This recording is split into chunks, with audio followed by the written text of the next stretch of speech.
Sidir, donc l'artiste Sidir, que j'ai rencontré sur One Love, comme j'ai rencontré Sisao sur One Love, me dit un jour qu'il fait des ateliers pour les enfants au campement de Pazani, et qu'en fait, il faut que je vienne voir avec lui en fait ce qui se passe. Donc j'avais entendu parler des déplacés internes, et on est allé sur place, et pour moi c'était une énorme claque en fait. Parce que je me suis dit, on s'est dit, qu'est-ce qu'on peut faire?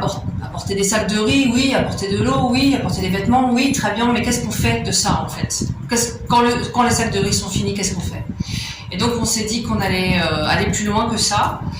Et à force de travailler, de discuter, etc., avec les femmes aussi sur le campement, on en est arrivé à la conclusion qu'il fallait faire des formations, puisque ces femmes n'avaient plus rien, puisqu'elles avaient tout quitté.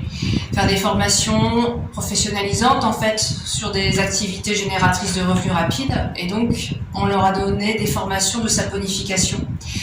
Nous, la différence avec le reste des gens qui peuvent faire de la formation, et c'est très bien que les gens fassent de la formation, c'est que on les forme, ce qu'elles produisent durant les formations, elles le gardent, elles le vendent, et on leur laisse tous les outils et toute la matière première pour que très vite elles deviennent autonomes et qu'elles puissent produire très vite et engranger de l'argent en fait, et redevenir autonomes. Parce que le problème des formations, c'est que les formations sont faites, les gens s'en vont.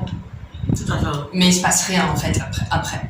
Et on s'est dit il faut aller plus loin. Et ça marche. À Pazani ça marche. On a remis là à Noël, après le travail qu'elles ont fait pour Noël, 500 000 francs. On leur a remis 500 000 francs.